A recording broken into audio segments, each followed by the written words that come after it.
صحابہ کی سیرت کے اگر آپ واقعات پڑھیں نا آپ حیران رہ جائیں۔ غزوہ تبوک جیسے اسرا جس کو کہتے ہیں، نبی کریم صلی اللہ علیہ وسلم نے جب کہا نا آج اسلام غریب ہے اور اسلام کو تمہارے مالوں کی ضرورت ہے، تو صحابہ نے قربانی کے عجیب و غریب واقعات رقم کیے۔ حضرت عمر کہتے ہیں یہ الفاظ سننے تھے رسول اللہ صلی اللہ علیہ وسلم کے، مفہوماً آپ کے سامنے رکھ رہا ہوں۔ کہتے ہیں میں نے ارادہ کیا آج عمر وقت آ گیا، آج عمر وقت آ گیا کہ ایسا انفاق کریں کہ ابو بکر بھی تیرے انفاق اور خرچ کے برابر نہ پہنچ سکے۔ حضرت عمر کہتے ہیں لیکن قربان جائیں ہم ابو بکر کی خاک کو بھی نہ پہنچ سکے۔ میں اپنے گھر میں اس نیت سے داخل ہوا کہ اپنی کل جائیداد کو 2 حصوں میں تقسیم کروں گا، ایک حصہ اللہ کی بارگاہ میں پیش کر دوں گا، رسول اللہ کی بارگاہ میں پیش کر دوں گا، ایک حصہ اپنے لیے رکھ لوں گا۔ اور کہتے ہیں میں سوچ رہا تھا آج مجھ سے آگے کوئی نہیں نکل سکتا۔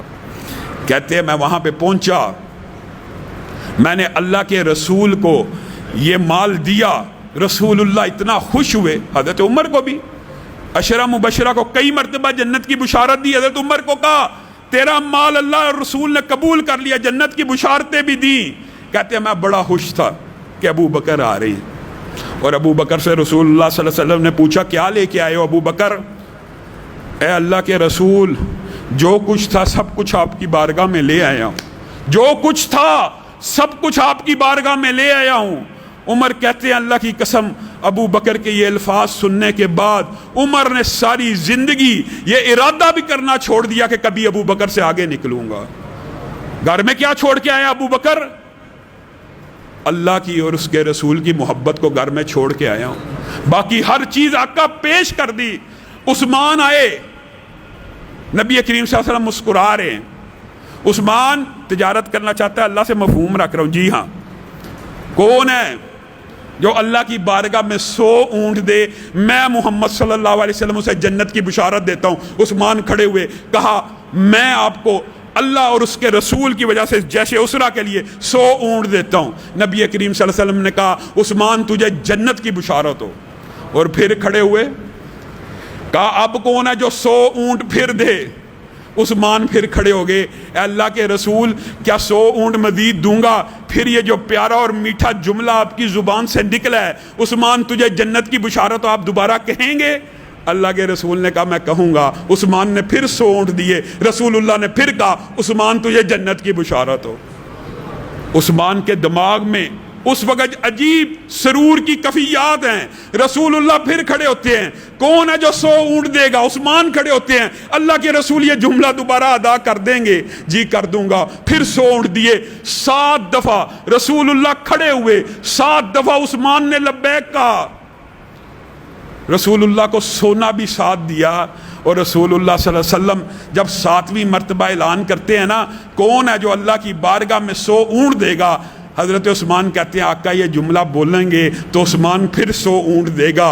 رسول اللہ صلی اللہ علیہ وسلم نے فرمایا قط یا عثمان، بس کر دے اے عثمان، بس کر دے اے عثمان، اللہ کی قسم تو آج کے بعد نیکی کا کوئی عمل کرنا بھی چھوڑ دے تو جنت الفردوس میں داخل ہو جائے گا۔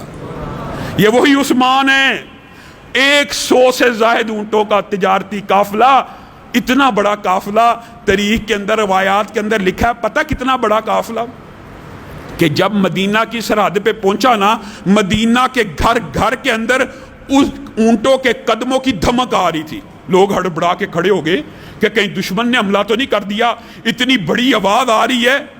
نہیں دشمن نے حملہ نہیں کیا۔ عثمان 100 اونٹوں کا تجارتی مال سے لدا ہوا قافلہ لے کے آئے ہیں، مدینہ میں قحط پڑا ہوا ہے، آج بیچیں گے، بہت زیادہ کمائی کریں گے۔ تاجر بھاگ کے گئے، سودا کرنے لگے، کتنا دو گے؟ جتنے کا قافلہ دگنا دوں گا۔ تم کتنا دو گے؟ 3 گنا دوں گا، 4 گنا۔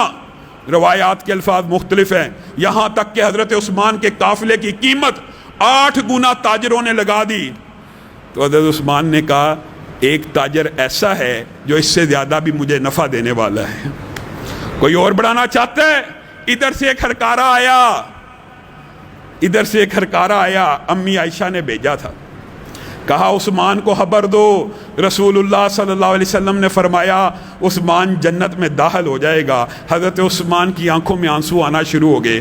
کہا میں اس رب کے ساتھ تجارت کرنے لگا ہوں جس کی کم از کم تجارت 700 گنا ہے، یہ 100 کے 100 اونٹ جمع ان کے اوپر جتنا سامان ہے اللہ کی بارگاہ میں دے دیتا ہوں۔